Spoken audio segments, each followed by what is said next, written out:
Salut David et bienvenue dans l'émission Génération 120 ans. Comme je te l'ai dit, je suis vraiment content de pouvoir échanger avec toi parce que j'aime beaucoup ce que tu es, ce que tu incarnes et ce que tu fais en accompagnant, entre autres, de nombreuses personnes à reprendre leur santé en main et surtout leur vitalité. Je vais te laisser te présenter justement dans un petit instant. Aujourd'hui, juste pour les auditeurs et les auditrices, l'idée dans cet épisode, c'est de discuter autour du sujet des zones bleues, de tes voyages, en fait, dans ces zones très particulières que tu as la chance de visiter et dans un second temps également des principes de l'hormèse, des principes qui permettent à nous tous, si je ne me trompe pas, de rajeunir quel que soit notre âge. C'est bien ça? Exactement. Salut Liron, bonjour OK, à tous. super. Je suis ravi de passer ce moment avec vous et de partager ma passion autour de la santé, de la vitalité et être en amour avec soi et avec le monde autour de soi. Trop cool. J'ai très hâte. Alors juste avant de rentrer dans le vif du sujet, est-ce que tu peux te présenter pour les personnes qui ne te connaissent pas? Oui, bien sûr. Alors, je suis David Tan, je suis le fondateur de Life Force, comme vous voyez là, Ouais. sur le pull. C'est une méthode que j'ai développée les 5 dernières années, qui accompagne les gens sur trois thématiques qui sont fondamentales: la santé, la vitalité et l'amour. Alors, je suis professionnel de santé de formation, je suis ostéopathe, kinésithérapeute et coach de vie. J'ai 45 ans. Donc j'accompagne l'être humain. J'ai eu mon bac à 17 ans. Si j'inclus mes études, ça fait plus de 28 ans maintenant. Et quand j'étais jeune adulte, quand j'ai commencé à étudier, j'ai commencé à étudier dans des services qui étaient hospitaliers, qui étaient très lourds, notamment des soins palliatifs, où la quête de Mmh. sens est venue me rencontrer très rapidement. Et je me suis rendu compte d'une chose évidente que je vous partage, c'est que sans santé, on est malade, sans vitalité, on est fatigué, on est crevé tout le temps, et sans amour, ça pique. Sans amour pour soi déjà, et sans amour pour les autres autour. On se sent sans aucune valeur. Donc, à partir de cette compréhension qui est venue me rencontrer très tôt dans ma vie, bien, ça m'a permis d'orienter ma vie dans cette quête de comprendre comment on peut faire dans notre vie pour être en santé, en vitalité, en amour. Pour moi, c'est la fondation de la vie, Liron. Ces trois choses, ces trois aspects sont la fondation de la vie. Une fois qu'on a ces trois choses, c'est beaucoup plus simple de profiter de ce que la vie peut nous proposer en termes d'expérience, d'être papa, d'être maman, sa carrière, sa vie sociale, sa vie spirituelle, son sport, ses hobbies. Ça demande, bien sûr, vous rendez compte que quelqu'un qui a un cancer en phase terminale ou quelqu'un qui ne dort pas, qui est insomniaque, il a moins envie de s'occuper des enfants et Tout il à n'a fait. pas envie d'aller surfer. Ouais. Donc, bien sûr, être en santé, être en énergie, être en vitalité et être en amour, c'est un facilitateur d'accès aux expériences que la vie peut nous proposer. Donc, ça, je pense que pour finir de me présenter, ma spécificité, autre que cette recherche et le fait d'être professionnel de santé, c'est que j'ai eu la chance de traverser plus de 75 pays les 25 dernières années et de m'occuper de plus de 40 000 personnes en individuel, en one-to-one, de 80 nationalités différentes à travers tous ces voyages. Et du coup, je pense que ça me donne un échantillon relativement considérable de ce qui fonctionne chez l'être humain au-delà des cultures et au-delà de l'histoire des hommes à travers les âges, de voir ce qui fonctionne. Et c'est vraiment ce qui m'a permis de concevoir Life Force, parce que pour moi, Life Force, qui est mon bébé, ce coaching, cette approche d'accompagnement de l'être humain, c'est vraiment réunir toutes les connaissances ancestrales que j'ai pu toucher, expérimenter dans mon corps ces 25 dernières années, aux quatre coins du monde, de les passer au filtre de la neuroscience ou de la neurobiologie à travers les études médicales que j'ai fait pour en tirer vraiment le nectar. Et vous allez voir, c'est ce qu'on va illustrer avec toi, le point commun entre les zones bleues, ces zones de centenaires, de longévité de population qui à travers la planète, et l'hormèse, c'est que c'est une de mes grandes punchlines, c'est que vieillir et vivre en bonne santé, les amis, c'est possible et ça s'apprend. Ça s'apprend. Il y a des principes. La vie est un jeu. Comme tous les jeux, il y a des règles, il y a des principes. Jouer au jeu de la vie sans connaître les principes du vivant, les règles du vivant, on a tendance à se faire mal. Mmh. Donc, voilà. Ce qui me Tout à fait. passionne, Ouais. c'est transmettre ces principes du vivant pour stresser moins, vivre mieux, se reconnecter à sa nature et à la nature autour de soi. Ouais. Oui, de ce que je comprends, de toute façon, si on n'a pas la santé, si on n'a pas l'énergie, bah, à côté, on va comme si on va traîner plusieurs boulets et on va pas pouvoir profiter de la vie à sa juste valeur Exactement, et exactement. c'est dommage. On va pouvoir. Je dis pas que c'est impossible. Je dis que c'est plus C'est compliqué. plus Vous avez compliqué. tous été malades ou quand on a un accident, quand on est malade, on a beaucoup moins d'entrain. Forcément, on doit privilégier notre énergie pour récupérer, régénérer. Donc du coup, on est moins ouvert vers l'extérieur. Donc tout l'idée de tout ce que je propose, c'est de comprendre ça dans son corps, qu'on a tout intérêt à investir un petit temps tous les jours pour nourrir les principes du vivant. On va voir les différents aspects pour rester en santé, en vitalité et en amour, pour vieillir en bonne santé. Parce que si on le fait pas, la vie va se charger, et vous le savez bien, à un moment, de nous faucher, de nous mettre malades ou d'avoir un accident, et on n'aura pas le choix. On Que de n'aura pas subir. d'autre choix que de s'occuper de sa maladie ou de son accident. Donc, autant le faire en conscience et prendre soin de soi un petit peu tous les jours. Mmh. OK. Ouais, tout à fait et puis, j'ai cru comprendre que l'espérance de vie, en fait, augmente, mais pas l'espérance de vie en bonne santé et Exactement, c'est ça, ça super ce que tu dis, Liron. Effectivement, c'est une grosse thématique. Alors, depuis toutes ces années, j'ai développé une grande expertise dans ce qu'on appelle la longévité. J'ai eu la chance de faire un TEDx il y a quelques années ouais, sur ce topic, sur très ce intéressant sujet. d'ailleurs, ouais. La longévité, déjà, pour moi, c'est comment on ramène de la vie à ces années. Ça, c'est super important. Parce que vivre vieux pour vivre vieux, si grosso modo, pardonnez mon langage, mais si on s'emmerde profondément dans sa vie, ça n'a vraiment aucun intérêt. Ouais. D'accord? Donc d'abord, comment on ramène de la joie, de la vie à ces années, de l'amour dans ces années. Et une fois que ça c'est fait, là, on peut se poser la question de comment on rallonge sa vie en longueur, comment on ramène des années à sa vie. Ça, c'est la première chose. Quand on étudie la science de la longévité, puisque c'est complètement sous-jacent à ce que je fais à travers Life Force, à travers ce qui me passionne, eh bien, on se rend compte que ce qui prime, c'est ce qu'on appelle l'épigénétique. Qu'est-ce que c'est, Liron et les amis, l'épigénétique? C'est très simple, c'est les choix de vie que vous faites au quotidien. Ça, quand on étudie la science de la longévité, ça prime par rapport à votre patrimoine génétique, dans une mesure qui est de 75 à 90%. Vos choix de vie sont majeurs, comptent pour 75 à Mmh. 90% dans l'équation de la longévité. Ça veut dire que votre patrimoine génétique, il ne compte qu'entre 10 et 25%. Mmh. Ce qui est une excellente nouvelle, les amis, parce que si vous avez une épée de Damoclès au-dessus de la tête et que tous les hommes dans votre famille sont morts ou ont été atteints de telle ou telle pathologie, ou toutes les femmes, effectivement, il y a cette putain d'épée de Damoclès au-dessus de la tête. C'est comme ça que ça s'appelle, une putain d'épée de Ouais. Damoclès.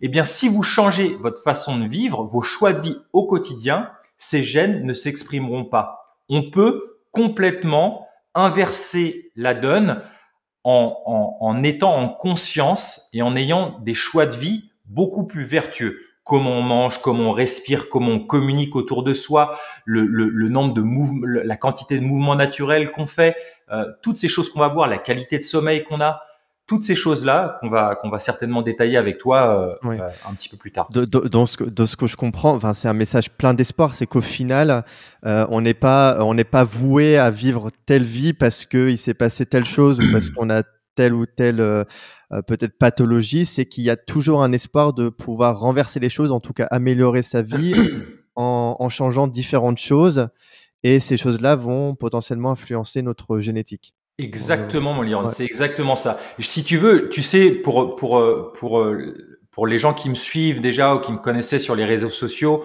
ou qui sont déjà venus à mes stages Life Force, j'enseigne, ça veut dire je partage toujours avec beaucoup de métaphores et beaucoup d'images pour ancrer. Je peux donner une image qui serait comparer notre patrimoine de santé et de vitalité à notre patrimoine financier.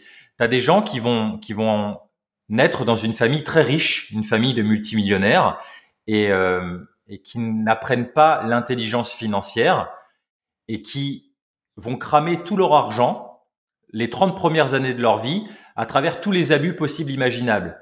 Tous les trucs les plus chers, tous les abus, le sexe, la drogue, l'alcool. Et ces gens-là, à 30 ans, peuvent se trouver broke, peuvent se trouver complètement ruinés. Et tu as d'autres personnes qui vont naître dans une famille pauvre financièrement, avec beaucoup moins de moyens, qui vont apprendre dans leur vie, rencontrer cette intelligence de vie où ils vont se former à l'intelligence financière, à comprendre ces principes. Et puis, ils vont surtout comprendre le principe majeur qui est ce qu'on appelle le compound effect, l'effet cumulatif, composé, l'effet composé, Ok. où on réinvestit les intérêts. Eh bien, ces personnes vont économiser progressivement et puis réinvestir les intérêts composés et à 40 ans vont finir millionnaires. Ben, c'est la même chose au niveau de notre patrimoine de santé et de vitalité. Des gens vont naître avec une très bonne génétique, mais vont vivre une vie avec tous les abus possibles imaginables, d'accord, et vont se cramer complètement. À 35 ans, ils ont cramé leurs ailes. Et d'autres personnes vont naître avec un patrimoine génétique beaucoup plus faible, d'accord, où ils sont souvent malades quand ils sont petits, mais vont apprendre à travers la loi de l'hormèse. La loi de l'hormèse, les amis, que tu as introduit tout à l'heure, ça veut dire comment se renforcer, comment renforcer son immunité, comment renforcer son corps et au niveau mental et émotionnel. Eh bien, ces personnes, à travers l'hormèse, elles vont composer les intérêts et elles vont finir avec une santé et une énergie de fer à 35, 40, 50 ans. Donc toi, t'as quel âge, toi, David? Moi, j'ai 45 ans et Ouais. j'ai beaucoup plus d'énergie maintenant que dans ma vingtaine. Et étonnamment, cette loi de l'hormèse, alors, la loi de l'hormèse, c'est la fameuse phrase de Nietzsche qui nous disait « ce qui ne nous tue pas nous rend plus forts ». Alors, je dis toujours en rigolant ou handicapé, parce que Nietzsche a oublié de préciser deux choses très importantes. Ce qui ne nous tue pas nous rend plus forts, si et seulement si ça respecte notre capacité adaptative, et si et seulement si c'est suivi d'un temps de repos suffisant. Étonnamment, c'est une loi que j'ai pas appris dans mes études médicales, dans mes études de kinésithérapie, D'accord. dans mes études 4 ans, dans mes études d'ostéopathie 6 ans à la fac, j'ai pas appris ça. C'est un concept qui est majeur, qui a révolutionné complètement ma vie. Déjà, moi, pour prendre soin de Bibi et réparer tout ce que j'avais à réparer au niveau de mon corps, au niveau de mes émotions, et continuer de le faire, et puis accompagner des dizaines de milliers de personnes comme je le fais au quotidien. Ça a révolutionné ma vie. Je l'ai appris à travers les voyages, en me confrontant, en cherchant, et je l'ai pas appris, c'est pas enseigné. Ces principes ne sont pas enseignés à En théorie, à l'université, et c'est l'université, ouais. dommage. Par Et expérimentation. c'est pour ça qu'on est en train de révolutionner la chose, parce que ça, c'est vraiment des principes, comme tu disais, qui nous permettent de rajeunir notre âge biologique, donc ralentir notre âge chronologique. D'ailleurs, petite parenthèse, comme c'est un podcast, on te voit pas, mais moi je te dis en direct, enfin, tu fais pas du tout ton âge, quoi. Je sais bien, c'est pour ça que je suis ma meilleure carte de visite. Effectivement, Ouais. comme je te disais, moi j'ai beaucoup plus d'énergie. 25 ans, quoi, 25-30 ans. Exactement, quand je ne parle pas, on me donne 30 ans. Donc forcément, et moi,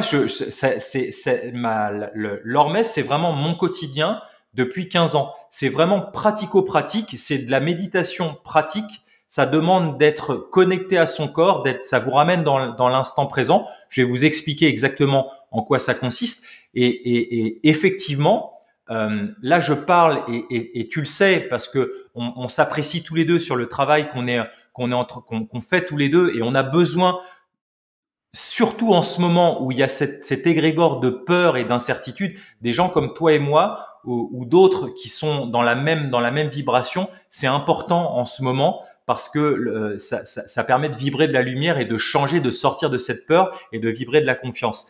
Et moi, effectivement, ce que je voulais vous dire, c'est que tout ce que je partage, certainement comme toi, Liron, ça vient de ma connaissance, c'est-à-dire ça vient à travers l'expérience que j'ai dans mon corps. Et ça, c'est très important, les amis, de comprendre la différence entre le savoir qui est exclusivement livresque et la connaissance qui est du savoir passé au fil de votre expérimentation. L'application. Donc moi, David, c'est tout ce que je vous partage à travers l'hormèse, c'est ma vie au quotidien, et j'ai plus d'énergie dans ma quarantaine que dans ma vingtaine.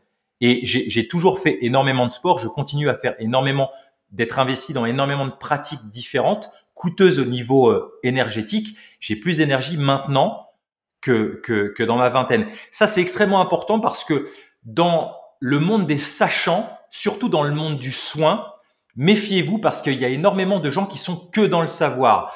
Moi, un soignant, un médecin qui a un bide comme ça, Ouais. qui a 30 kilos de surpoids, des boutons partout, qui fume et qui boit du coca, je me barre en Ouais, je suis courant. totalement d'accord. C'est-à-dire il a un savoir livresque. Il n'a pas expérimenté encore dans sa vie ce que c'est que la pleine santé.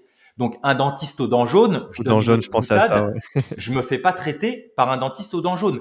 Je me suis fait suffisamment avoir quand j'avais 20 ans par des sachants qui sont que dans le savoir. Une fois que vous avez goûté quelque chose dans votre corps, il y a rien de dogmatique, les amis. Tout ce que je vous partage avec Liron là, c'est juste une invitation à expérimenter. Et si vous sentez que vous avez des résultats dans votre corps, ça, la vérité, elle est là. Elle est dans votre corps. C'est super important de faire cette différenciation. Tout à fait. C'est chacun à son niveau va pouvoir appliquer et pouvoir juger par Et soi-même. ressentir s'il a des résultats ou pas. Tout à Exactement. fait. Super. Bah écoute, on a abordé pas mal de concepts. Bah, du coup, la première chose, comme tu as parlé, alors on va parler des zones bleues tout à l'heure, mais là, comme tu parlais de l'hormèse, est-ce que tu peux redéfinir ce que c'est Bien l'hormèse et sûr. c'est quoi les principes, les piliers Bien sûr. Alors l'hormèse, la petite phrase pour s'en souvenir vite, c'est vraiment ce qui ne nous tue pas nous rend plus fort. Ok. Si et seulement si ça respecte votre capacité à vous adapter, parce que si ça la dépasse, bah ça va vous coucher, ça va vous faire dégénérer. Et si et seulement si, ça c'est super important, c'est suivi d'un temps de repos nécessaire et suffisant. Parce que si c'est pas suivi d'un temps de repos, c'est surépuisement, direction ou burn-out. D'accord. Donc on peut pas être constamment stimulé en permanence. Donc l'hormèse, en fait, autrement dit, si je le dis autrement, c'est s'exposer à certains types de stress de façon courte et intense. Et on s'est rendu compte que certains types de stress, quand ils sont appliqués de façon courte et intense, ils vont renforcer l'immunité des personnes et ils vont les renforcer physiquement et émotionnellement. Ce qui me fait surkiffer dans ma pratique, Life Force, on explore tous les principes du vivant et bien sûr, les principes majeurs sont les principes de l'hormèse. Il y a 4 portes d'entrée qui sont des pratiques physiques qui vont nous permettre de nous renforcer. Ça fait 2 ans qu'on nous saoule à nous protéger de l'extérieur. Moi, l'invitation que je vous propose avec Liron, c'est de vous renforcer de l'intérieur. Comme nous disait Claude Bernard, le microbe n'est rien, le terrain est tout. Occupons-nous de notre terrain, de notre immunité pour nous renforcer. Ça, c'est extrêmement pertinent pour moi. Et vous allez comprendre un concept qui est majeur, qui a aussi révolutionné ma vie de David et ma vie de David accompagnant. C'est le concept d'antifragilité. L'être humain, alors je vous invite, vous connaissez certainement les fabuleux travaux de Boris Cyrulnik sur la résilience, d'accord ? Sauf que l'être humain, il n'est pas résilient, il est antifragile s'il connaît les principes de l'hormèse, d'accord ? Ça, c'est les travaux de Nassim Nicolas Taleb. Qu'est-ce que c'est ? L'antifragilité, si tu peux l'expliquer rapidement. Ouais. Alors, la résilience, c'est moi, si j'ai mon état d'équilibre ici, si je prends un pet dans ma vie qui me couche, d'accord ? Quelqu'un de résilient, il va revenir à son état initial comme ça. OK ? Après un certain temps. Maintenant, quelqu'un d'antifragile qui connaît les principes de l'hormèse, s'il se fait coucher, faucher par la vie, par un stress qui le couche, il va pas revenir comme au départ, il va revenir plus fort. D'accord ? Je vous donne un exemple pour que vous compreniez. Sur mon métier, mon background d'origine que j'ai tant aimé et que je continue d'apprécier énormément. Si vous avez une fracture osseuse ou une fissure osseuse, quand il y a une fracture osseuse, vous savez que l'os qui vient se consolider, qui vient se réparer, les ostéoblastes qui viennent réparer vont faire ce qu'on appelle un cal osseux. Donc, au niveau de la zone fracturaire, il va y avoir plus de tissu osseux qui va se former. Ça veut dire que l'os, il est antifragile. Il a été fragilisé par une fracture et il y a un cal, il devient plus fort à l'endroit de la fracture. Un os qui s'est fracturé ne se fracture jamais au même endroit. S'il y a une chute, une autre chute ou un autre accident, il va se fracturer au-dessus, ou en dessous. Okay. Donc, ça montre bien que l'os, il est antifragile. D'accord ? Donc, ça, c'est hyper important à comprendre, ça. Donc, certains types de stress vont nous renforcer. Qu'est-ce que c'est ? Le premier, Liron, ça va être l'exposition volontaire au très chaud ou au très froid. Ok, j'ai dit volontaire. Ok, vous avez peut-être entendu parler de Wim Hof, peut-être entendu parler du Tomo tibétain. On va détailler après. Le deuxième, c'est quoi? C'est la privation volontaire d'oxygène. On appelle ça l'apnée. C'est pas quelqu'un qui essaie de t'étouffer. C'est toi, tu choisis de retenir ta respiration. Ok. Hypoxie intermittente, ça s'appelle. Troisième pilier, troisième porte d'entrée de l'hormèse, c'est ce qu'on appelle la privation volontaire de nourriture. J'ai dit volontaire encore une fois, c'est hyper important. C'est-à-dire le jeûne. C'est pas la famine, c'est le jeûne. Ok? Et quatrième porte d'entrée, c'est une façon de s'entraîner au sport qu'on appelle le HIIT, High Intensity Interval Training, sport haute intensité court intervalle. Ces 4 portes d'entrée, elles vont stimuler toujours la même cascade neuro-hormonale vertueuse dans notre corps qui va avoir des effets majeurs sur votre immunité. Vous allez sécréter plus d'hormones de croissance, sécréter une hormone, la mTOR, qui régule la croissance cellulaire, sécréter ça s'appelle BDNF, Brain Derived Neurotrophic Factor, un facteur qui protège les neurones, qui empêche notamment les pathologies neurodégénératives. Ça va transformer la graisse blanche en graisse brune. Ça va stimuler la biogénèse des mitochondries. Les mitochondries, ce sont les usines à gaz que vous avez qui produisent de l'énergie dans vos cellules. Et la vieillesse, quand on vieillit, on perd son patrimoine de mitochondries. Ça diminue. On appelle ça le chondriome. D'accord? C'est inéluctable. Entre 25 et 75 ans, on perd 75% de ces petites usines à gaz, de ces petits moteurs dans les cellules qui produisent de l'énergie, qu'on appelle l'ATP. La seule et unique façon, les copains, de pas seulement freiner la perte de mitochondries, de nos usines à gaz, mais d'en reproduire, c'est l'hormèse. C'est la seule façon on appelle ça la biogénèse de mitochondries. Donc, ces 4 portes d'entrée, le très chaud, le très froid, le jeûne, le sport haute intensité, court intervalle et l'apnée, eh bien ça va vous permettre de rajeunir littéralement. De rajeunir, ça veut dire quoi? Ça veut dire réaugmenter, les amis, votre capacité adaptative. Si ça, l'espace que j'ai entre mes mains, c'est ma capacité à m'adapter, quand on arrive dans ce monde, on a une grande capacité adaptative, et plus on vieillit, une définition commune de la vieillesse, Liron, c'est de perdre ma capacité adaptative. Plus je vieillis, plus je perds ma capacité adaptative, jusqu'au moment où j'en ai plus et je meurs. Et l'hormèse, ça nous permet non seulement de freiner ça, mais de repousser ça. Ok. Ouais, je vais te poser la question, c'était quoi la différence entre vieillesse et jeunesse? Mais en gros, voilà, la vieillesse, c'est la capacité à s'adapter finalement et avoir un corps qui est résilient. Exactement. Okay. La définition de la jeunesse, une des définitions, et en tout cas une des plus pertinentes pour moi, mon esprit fonctionne en matching, donc j'essaye dans tous mes voyages à travers le monde de voir les points communs. Donc, une des définitions communes de la jeunesse, c'est d'avoir une très grande capacité adaptative sur tous les plans de vie. Physique, émotionnel, mental. Et on le voit bien, nos grands-parents ou nos arrière-grands-parents, tu changes, tu devais te pointer à déjeuner dimanche à 12h30 et finalement, tu arrives à 1h ou à 1h15. C'est juste, dès que tu changes émotionnellement, on a tous eu ça. Émotionnellement, quelqu'un qui est plus vieux, il a du mal à s'adapter au moindre changement. Plus rigide, ouais. Et ce qui est génial, c'est-à-dire que ça peut se travailler. On peut, à travers ces pratiques-là, où on va se renforcer physiquement, ça veut dire réaugmenter sa capacité adaptative, eh bien, le deuxième effet qui se coule, ça va être aussi d'avoir un impact sur notre gestion de stress, donc notre adaptabilité émotionnelle. Et c'est ça que je voudrais vraiment insister sur ce qui me fait kiffer dans l'hormèse, c'est la philosophie. La philosophie, c'est 2 phrases. Retrouver le confort dans l'inconfort et retrouver la liberté dans la contrainte. Laissez-moi répéter. Retrouver le confort dans l'inconfort et la liberté dans la contrainte. Ça fait 2 ans qu'il y a une espèce d'étau sur nous. Quoi de mieux que d'avoir une pratique comme celle-là qui vient nous permettre, effectivement, on fait des choses qui semblent de prime abord inconfortables, mais qui vont nous permettre de contacter des ressources incroyables en nous, de stimuler de la confiance et de l'estime de nous-mêmes, Et ça, les amis, c'est un game changer. Ça change complètement la donne parce que on va transformer l'inconfort en confort.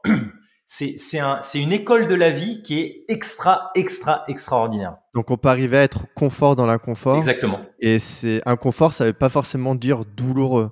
Parce que c'est vrai que, quand tu dis ces 4 choses-là, on peut dire: «Ouais, c'est difficile, ça peut faire mal, c'est douloureux», mais en fait, c'est plus de l'inconfort et petit à petit, quand on va faire ces choses-là, on va se sentir, C'est bah, ça génial ce que tu dis, Liron. C'est génial ce que tu dis. Merci pour ça. C'est une très belle précision.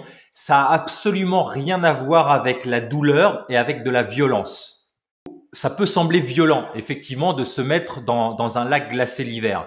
Alors, l'idée, ça peut être dans un lac glacé l'hiver, mais ça peut simplement être finir votre douche par une douche froide. Ça, c'est de l'exposition volontaire au froid. Qu'est-ce que le froid? Est-ce que le froid, c'est 4 degrés ou est-ce que c'est 16 degrés? c'est Eh ben, subjectif. ça dépend. Ça dépend, les amis. Ça dépend d'où vous en êtes dans votre capacité adaptative. Est-ce que vous êtes complètement cramé au niveau de vos surrénales en burn-out?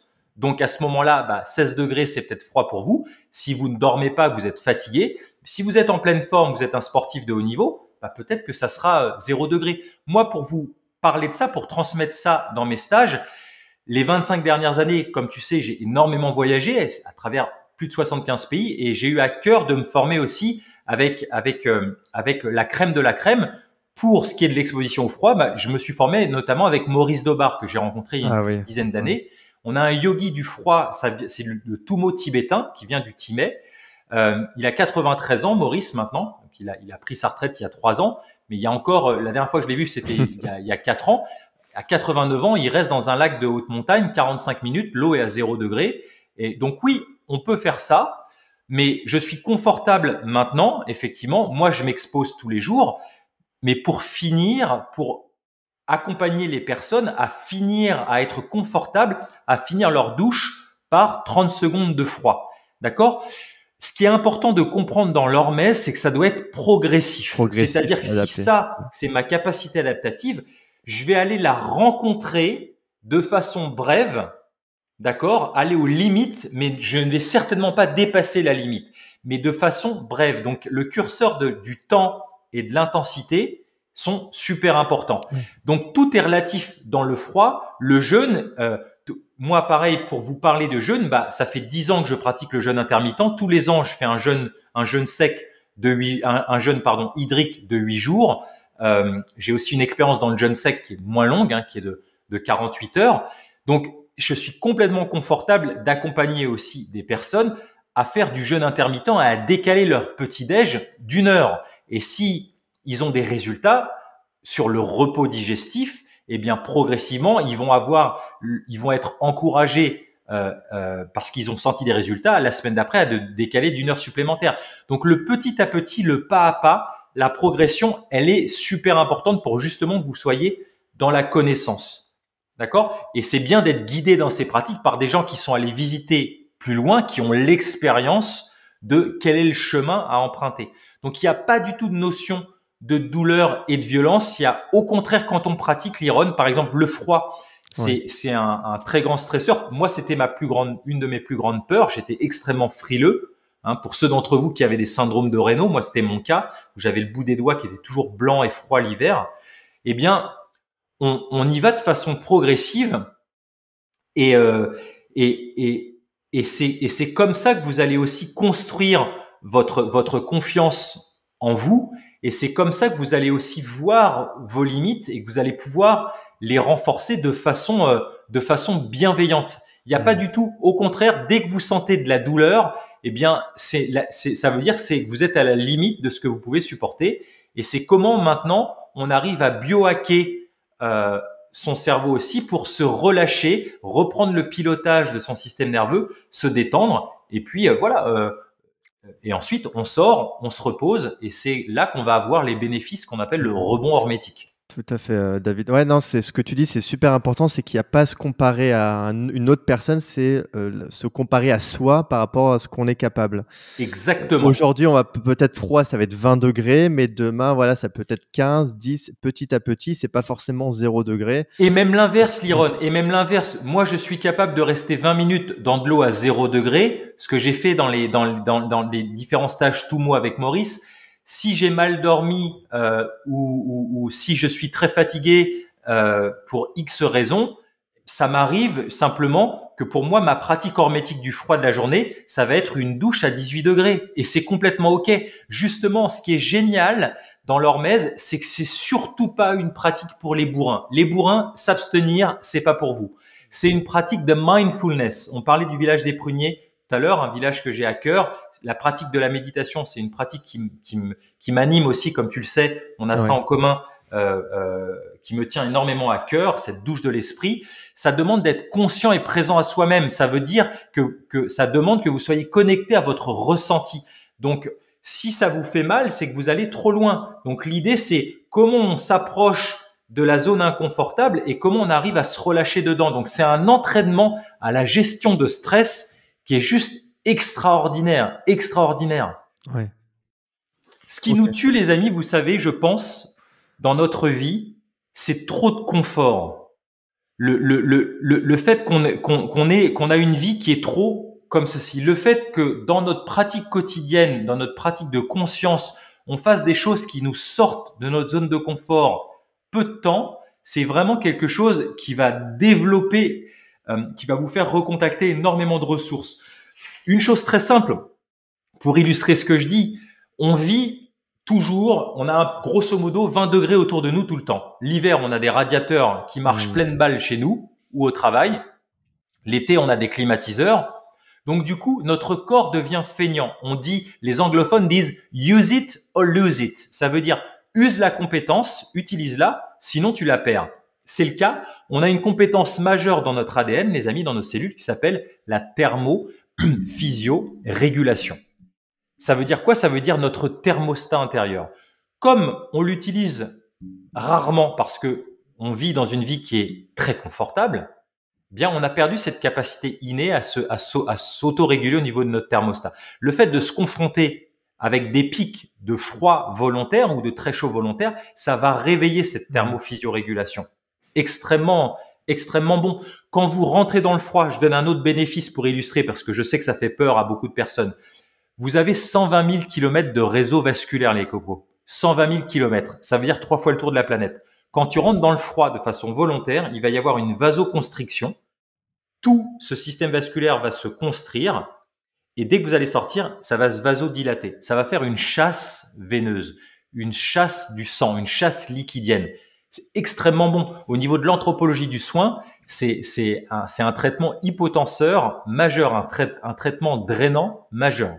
En plus, ça fait un bien-être, enfin, ça fait énormément de bien à soi. Enfin, j'avais commencé à faire les douches froides aussi. Tiens, récemment, j'ai pensé à toi parce que j'ai réussi à me baigner dans une eau de montagne à 3-4 degrés, tu vois? Pas Yeah. longtemps, pas 20 minutes, moins d'1 minute, mais après, quand on ressort de ça, de ce stress-là, bah, on est submergé par un sentiment de bien-être On se incroyable. sent vivant, hein, t'as vu, Ouais, c'est incroyable, c'est c'est incroyable.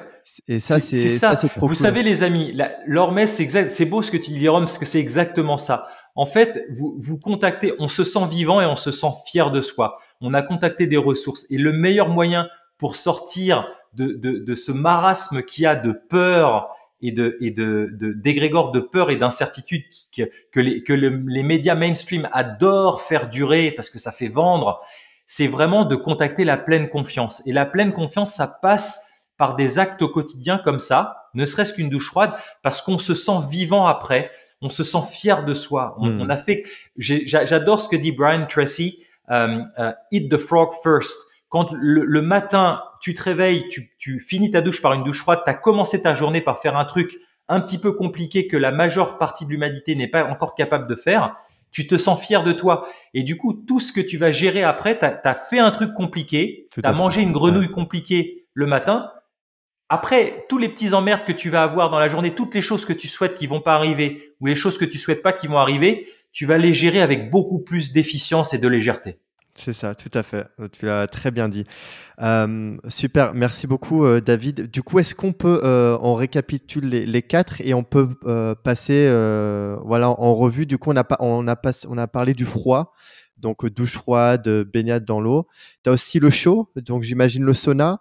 Le C'est, sauna, le très chaud, les bains de Salmanov aussi. Quand on est plus fatigué, c'est quand on a une capacité adaptative, qu'on est en burn-out par exemple, ou en burn-in, ou en surcharge cognitive, et qu'on a une faible capacité adaptative, c'est plus simple de commencer par le très chaud. C'est moins demandeur au niveau adaptatif, ou le froid de façon, encore une fois, ce que je disais, de façon ouais, très courte, et le froid, c'est relatif.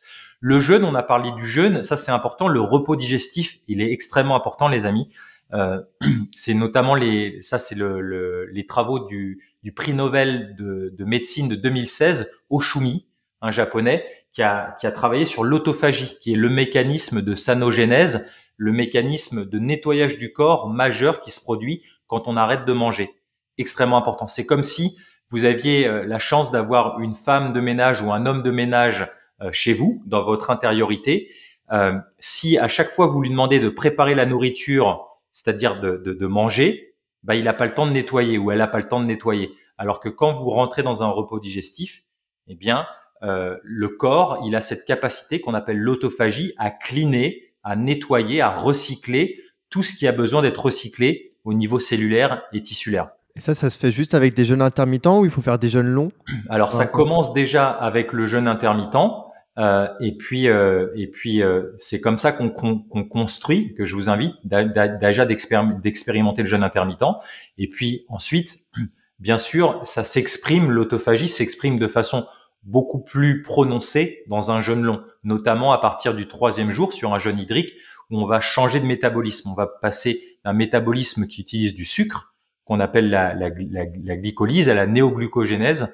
Pardon. Alors, il y a la néoglucogénèse qui va se mettre en place. C'est un mécanisme adaptatif très vite, qui est très court, de survie. Et ensuite, on va passer à la cétose. On va utiliser, au lieu d'utiliser le sucre, on va utiliser les acides gras pour produire de l'énergie, et notamment les corps cétoniques. Donc là, l'autophagie, ce processus de nettoyage du corps à partir du 3e jour va devenir très très intense. Juste pour que vous compreniez, là on n'a pas le temps de rentrer dans les détails. Après, si vous voulez en savoir plus, je vous invite vraiment à venir à un de mes stages ou à regarder les formations que je propose en ligne sur mon site lifeforcewithyou.com, parce que ça c'est un des piliers majeurs de ce que je propose aussi dans la nutrition, pas seulement la diététique, mais comment on nourrit chacun de ses sens. Et dans justement la partie diététique, il n'y a pas que le quoi manger. Souvent, les gens s'intéressent à quelle qualité de nourriture, c'est important. Maintenant, il y a le comment manger, c'est majeur, et surtout le quand manger.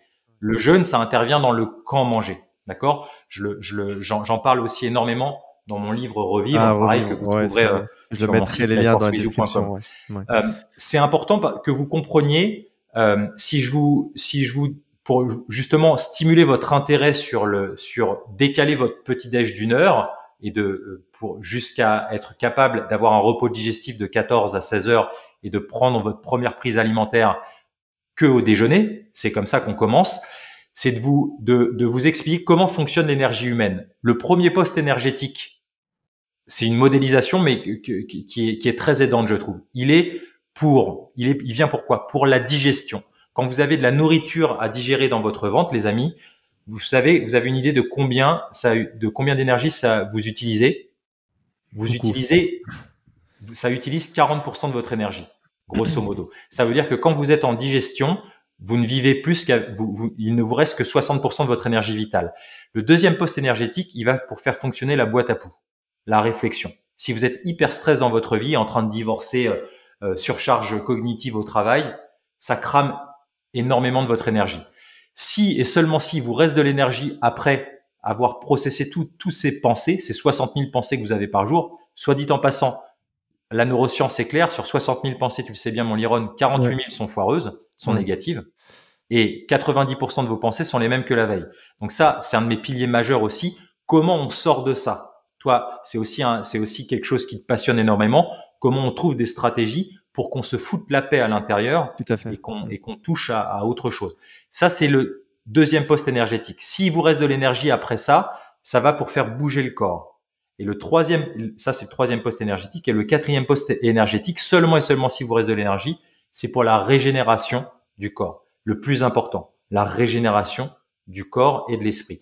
C'est pour ça que dans la savane, si vous avez été en Afrique du Sud, au Kenya ou au Botswana, quand il y a un lion qui est malade ou une girafe qui a un accident, ça leur arrive, ils vont pas à l'hôpital Lion ou à la pharmacie girafe. Qu'est-ce qu'ils font? Ils jeûnent à ce monde. Ça veut dire qu'ils s'isolent du troupeau, ils ne mangent pas, repos digestif, ils ne pensent pas, ils dorment, ils ne bougent pas. Et si et seulement si ils guérissent de leur accident girafe ou de leur maladie lion, parce qu'ils ont jeûné à ce monde. D'accord? Donc, à travers l'histoire de la nature, c'est extrêmement puissant. Vous avez tous été malades et on vous a tous dit, mais mange pour prendre des forces, alors que ton intelligence corporelle, innée, te dit, mais non, mais surtout, fous-toi la paix, arrête de manger. T'as pas faim. Quand t'es malade, t'as pas faim. Pourquoi? Parce que tu veux économiser ton énergie pour te régénérer. Ça, c'est le deuxième pilier. Voilà, pour vous donner quelques pépites sur ce pilier, pour vous donner envie d'aller plus loin. Le sport haute intensité court intervalle, bien, on s'est rendu compte, par exemple, Isumi Tabata, c'est un entraîneur, un physiologiste japonais qui entraîne les équipes olympiques. Il s'est rendu compte que en faisant 4 minutes de sport, on pouvait avoir la même dépense énergétique que 45 minutes à 1 heure de sport médium intensité, c'est-à-dire du vélo ou du running, du jogging à médium intensité. 4 minutes. Ça, c'est rien du tout. T'envoies du lourd pendant 20 secondes et tu te reposes pendant 10 secondes sur un mouvement que tu choisis, d'accord, où tu respectes une forme correcte pour pas te blesser.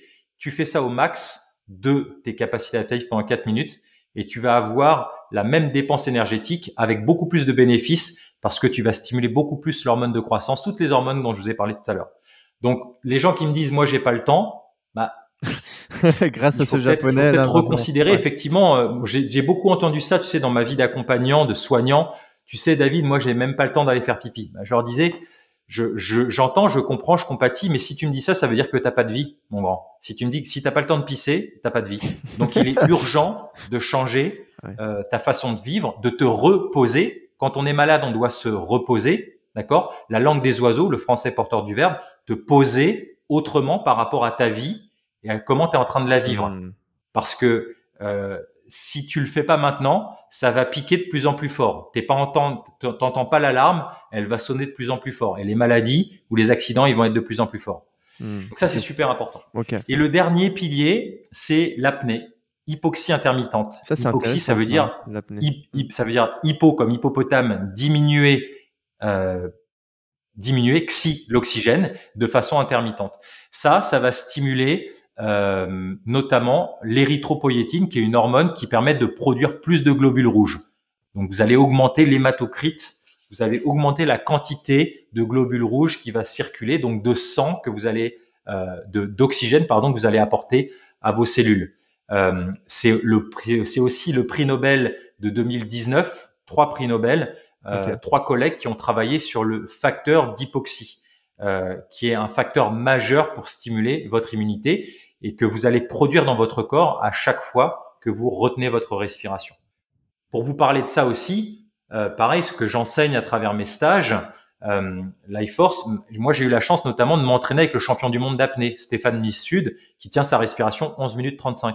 Alors le garçon, clairement, il a des clés qui sont extraordinaires. Il m'a suffisamment donné de clés pour arriver à 5 minutes d'apnée. J'ai la chance de travailler l'hiver avec les 2 derniers recordman du monde de surf de grande vague. Hugo a pris en 2018 une vague de 35 mètres. C'est des sportifs, quand ils tombent, la gestion de la respiration, elle est essentielle parce que c'est des courants qui sont extrêmement violents où ils se font dégager à 10 mètres de profondeur en une fraction de seconde. Donc, tout ça pour vous dire que ça, c'est super important. Ça marche aussi avec des athlètes de très haut niveau, mais ça marche surtout avec nous parce que vous savez que qu'est-ce qui se passe? hier soir, j'animais justement une grande formation sur le breathwork, sur le travail de la respiration qui me passionne parce que nous respirons les amis entre 23 000 et 25 000 fois par jour. 9 adultes sur 10 ne sait plus respirer. À chaque fois qu'il y a un stress, on se tend et on fait une micro-apnée. Mais ça, c'est des micro-apnées qui sont préjudiciables parce qu'elles sont involontaires. Donc, le fait de rééduquer sa respiration et notamment de réintroduire des apnées volontaires, ça va permettre aussi de rééduquer votre ventilation, votre respiration et d'avoir des effets bénéfiques extraordinaires sur votre santé. Qu'on ait 7 ans et qu'on soit en CE1 ou qu'on soit un centenaire de 104 ans à Nicoya, ça marche pour tout le monde. Moi, dans mes stages, ça va de 7 ans à 89 ans en passant par des triathlètes Ironman au milieu. Comme on joue avec l'hormèse, les curseurs de l'intensité et de la durée, c'est hyper simple à ajuster. Les principes du vivant, c'est les mêmes pour tout le monde. Ok. Ah, c'est super intéressant, et notamment avec la respiration. C'est assez paradoxal de se dire qu'on doit retenir sa respiration pour augmenter son énergie et être en meilleure santé. Alors, je vous donne une pépite parce que je sais que tu es friand de ça aussi, Liron, et pour encore vous encourager à investiguer et puis et à venir peut-être me voir en stage, c'est que effectivement c'est contre-intuitif. On a l'impression qu'il faut plus respirer. En fait, il y a un monsieur qui s'appelle Bohr, B-O-H-R, qui a prouvé en physiologie qu'on a besoin d'avoir ce qu'on appelle une tolérance au CO2. On pense qu'on inspire de l'oxygène et on souffle du dioxyde de carbone, le CO2. Et on a longtemps pensé que le CO2 était un gaz déchet, toxique, quelque chose qu'on avait besoin d'éliminer. Or, c'est complètement faux. On a besoin de garder dans son corps une certaine concentration de CO2 parce que Monsieur Bohr, il a prouvé que pour que l'oxygène sorte des globules rouges, soit libéré des hémoglobines pour aller dans les cellules là où il est nécessaire pour produire de l'énergie, dans les mitochondries, il faut qu'il y ait suffisamment de CO2 qui soit circulant dans le sang. S'il n'y a pas de CO2, pas suffisamment, eh bien l'oxygène n'est pas délivré dans les cellules, il reste assis dans les globules rouges. Donc ça, c'est super important. Donc le fait de retenir sa respiration, on va augmenter en fait sa tolérance au CO2. On va travailler ce qu'on appelle en hypercapnie. On va augmenter sa tolérance au CO2. Et ce qui est génial, les amis, c'est qu'on s'est rendu compte en sciences, en neurosciences, que notre tolérance au stress, elle est intimement liée à notre tolérance au CO2. Passionnant. Donc, plus on va être capable d'introduire des apnées et de gérer ça dans sa journée, plus vous allez devenir antifragile par rapport au stress. C'est super passionnant, David. Merci beaucoup pour toutes ces infos. Donc, 4 portes d'entrée pour accéder à l'hormèse. Et donc, en faisant ces 4 pratiques, on met toutes les chances de notre côté pour rajeunir, pour avoir beaucoup plus de vitalité, d'énergie, de santé dans sa vie. Exactement. D'accord. Okay. Exactement. Et si tu veux, pour faire le pont, pour parler sur les 5 minutes qui nous restent d'un sujet passionnant, des zones bleues. Alors, ouais, justement, est-ce qu'ils pratiquent l'hormèse dans les zones bleues? Exactement. C'est ça que je voulais vous dire. Alors, dans les zones bleues, qu'est-ce que c'est? Ce sont pour nos amis auditeurs qui ne connaissent pas, il y a 5 zones qui ont été identifiées sur la planète où il y a une concentration de centenaires qui est juste incroyable. Ok? Donc, c'est de la longévité de population. Des centenaires et des nonagénaires en bonne forme, d'accord? Vous avez peut-être entendu parler d'Okinawa au sud du Japon, cette petite île tropicale. Il y a une péninsule au Costa Rica, Nicoya, où j'étais de nouveau il y a 2 ans. Il y a une vallée en Sardaigne qui s'appelle Barbagia, une petite île des Cyclades qui s'appelle Icaria, et une communauté d'adventistes en Californie qui s'appelle Loma Linda, à 60 miles de Los Angeles, où j'étais de nouveau aussi il y a 2 ans. Ça, ce sont les 5 zones officielles où il y a le plus de centenaires. Après, il y a d'autres zones aussi officieuses, comme la vallée de Vilcabamba en Équateur, la vallée des centenaires de Vilcabamba, où j'étais aussi de nouveau, on était parti sur un tournage qui a été interrompu avec le Covid il y a 2 ans, mais que je souhaite reprendre dès que ça va être possible.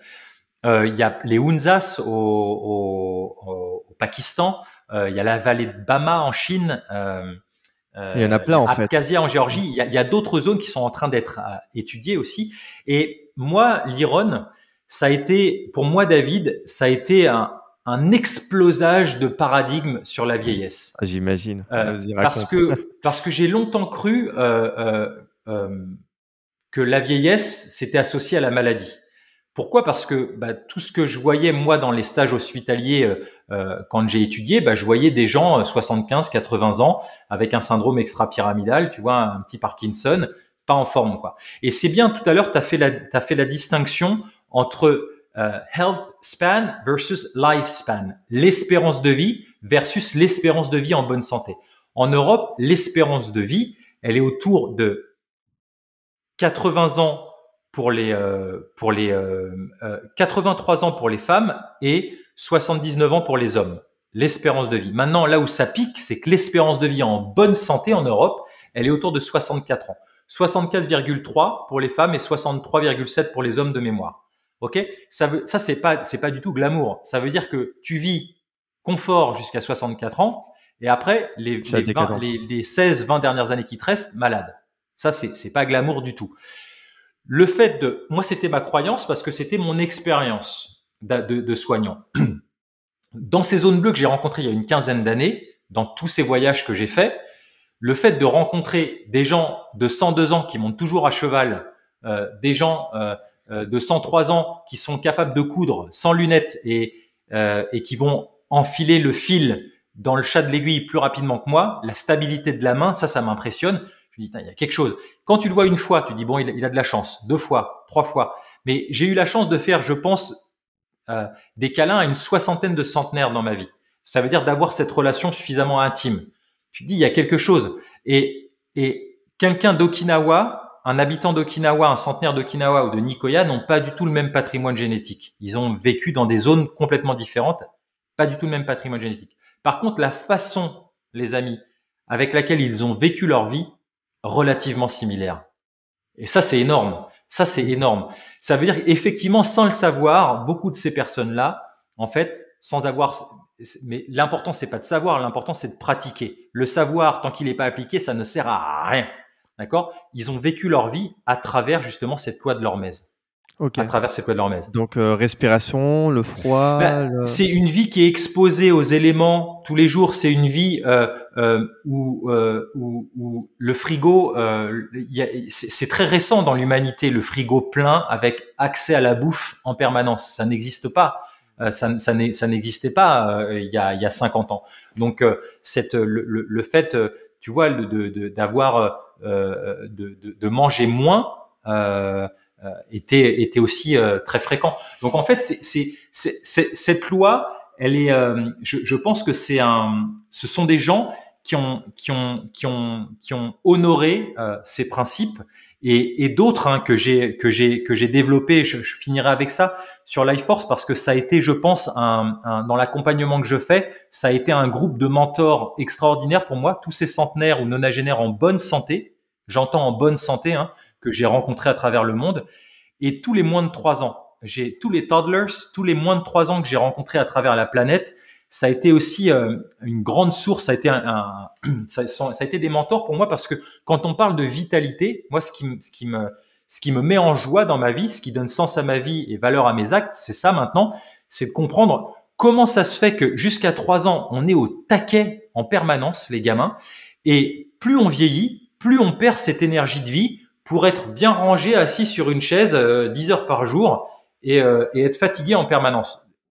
Qu'est-ce qui s'est passé Donc, j'ai beaucoup étudié ces deux populations et je me suis rendu compte qu'il y avait 3 choses qui revenaient systématiquement. La première, c'est dompter son stress et ses émotions.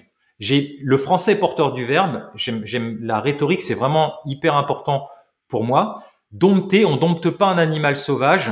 Il y a des gens ont des idées saugrenues comme ça de vouloir dompter un animal sauvage. Surtout pas avec violence et force, mais avec patience et amour. Notre intériorité, notre esprit, il se dompte, c'est-à-dire il s'alchimise avec amour, je pense, et patience. D'accord? Comment on transforme son stress et ses négativités? Ça, c'est un point commun qu'il y a dans toutes les personnes heureuses et qui vivent longtemps que j'ai rencontrées dans ma vie. Elles ont des clés. Ça s'apprend, ça. La deuxième partie, c'est maîtriser les clés de la santé, de la vitalité, ces principes du vivant dont je vous parlais. C'est pas de les connaître, la maîtrise, c'est pas de l'avoir fait une fois. C'est de le faire encore et encore, comme un pianiste qui toujours revient à ses gammes. Il y a 5 piliers qui reviennent. Les 5 piliers de mon cercle Life Force, c'est ça. À travers mes voyages, à travers notamment tous ces centenaires rencontrés, mais pas que, il y a 5 piliers qui reviennent en permanence. Les rythmes de vie, dormir, ça en fait partie, ça s'apprend. Les rythmes circadiens, comment gérer votre horloge interne. Si tu ignores ça, tu peux pas être en énergie de vie et en bonne santé. C'est une clé importante. La deuxième, c'est la nutrition, pas que la bouffe, comment on nourrit chacun de ses sens.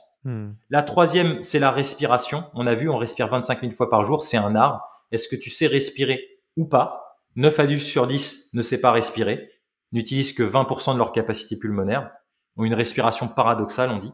Quatrième pilier, c'est le mouvement. Je parle pas de sport, les amis, je parle de mouvement naturel. Ça commence. Une question pour toi, est-ce que tu marches pieds nus dans ta journée? Ça commence par ça. La marche naturelle, ça commence par rééduquer son corps parce que vous marchez mal forcément avec des chaussures. Je vous invite à aller voir sur mon site, sur ma chaîne YouTube. J'ai vraiment expliqué Life Force David Tan. C'est la base de la base. Et le dernier, c'est le mindset. Je dis toujours l'état d'esprit, la qualité de nos vies dépend de la qualité des questions qu'on se pose. On n'aura pas toutes les réponses dans notre vie. Par contre, les questions, on peut clairement influencer dessus. Ça, c'est la deuxième partie. Gestion de stress, dompter son stress, maîtriser les clés de la santé, d'accord, à travers ces 5 piliers. Et la dernière partie, c'est ce qu'on appelle la raison d'être. Qui tu veux être quand tu seras grand? Je m'en fous que tu aies 75 ans maintenant. Si tu dois vivre jusqu'à 120 ans, qui tu veux être? Ça, c'est super important. La raison d'être et les rêves de vie. Au Japon, justement, dans cette zone bleue d'Okinawa, on appelle ça l'ikigai, la raison d'être. En Amérique du Sud, à Nicoya, dans cette zone bleue, ils appellent ça el plano de vida, le plan de vie. C'est super important. On ne devrait pas demander à nos gamins, les amis, et je pense qu'on pourra clôturer sur ça, qu'est-ce que tu veux faire quand tu seras grand, mais qui tu veux être. On n'est pas des fers humains, on est des êtres humains. Tu le sais bien, mon Liron, et moi j'adore ton travail sur ça. Tu vois, les clés pour être heureux, mais c'est ça, qui on veut être. Donc, recontactons nos rêves de vie. C'est quoi tes rêves? Ça, c'est super important. Pourquoi vous voulez être en santé, en vitalité, en amour? Je finirai sur ça. Guérir, ça pique, hein, mais guérir de sa maladie, c'est pas un putain de projet de vie. C'est pas un putain de projet de vie. Pourquoi tu veux être en santé? Pourquoi tu veux être en vitalité? Pourquoi tu veux être en amour? Ça, c'est hyper important. Et la guérison, elle viendra de fait une fois qu'on aura contacté qui on veut être. C'est super important. Ça a été un changement majeur quand j'ai compris ça dans ma vie perso et dans ma vie d'accompagnant. Parfait. Écoute, merci beaucoup David. C'est dommage, enfin, c'est passé super vite et j'aurais aimé pouvoir encore aborder de nombreux sujets. On fera un autre En tout cas, non, podcast avec plaisir. Il y a tellement à dire, tu sais. Ouais, je fais des stages de 6 jours où on a, voilà, il y a de la matière à dire. C'est tellement vaste et en même temps c'est tellement simple. C'est ça que j'aime à transmettre, c'est que c'est simple, mais c'est pas simpliste. Bien sûr, moi ce qui me passionne, c'est de vous donner suffisamment d'arguments parce que l'adulte, il faut lui donner suffisamment d'arguments pour qu'il bascule et qu'il pratique. Le plus important, c'est de pratiquer. Et ça c'est vraiment hyper simple. C'est pour ça que je vous invite vraiment, si ça vous touche, si ça résonne, eh bien allez voir sur mon site lifeforcewithyou.com et venez nous rejoindre en stage. Ou si vous êtes à la maison, prenez un coaching en vidéo. Mais il y a vraiment, c'est urgent maintenant. C'est maintenant que les gens ont besoin, tu le sais bien, d'avoir des outils pour prendre soin d'eux. C'est maintenant Tout à fait. Et c'est aussi le but de ce podcast, c'est d'explorer un peu tout ça. Et donc, on a abordé aussi quelques notions que vous pourrez aussi entendre avec d'autres épisodes, comme par exemple Leonardo ou même sur les pieds, que j'en ai fait un il y a pas longtemps, sur l'importance des pieds et des fondations. Bref, bon, on arrive à la fin. Écoute, merci beaucoup David.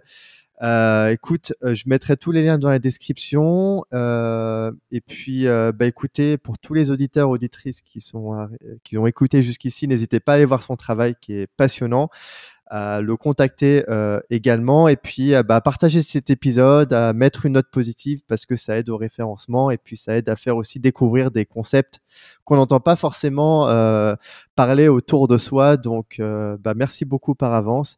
Et puis David, écoute, au plaisir de discuter avec toi et et d'échanger sur ces sujets passionnants. Merci Liron, merci à Merci tous. C'était beaucoup. un plaisir d'avoir passé ce moment avec vous. Prenez soin de vous et prenez soin des gens que vous aimez. Merci Ciao. David.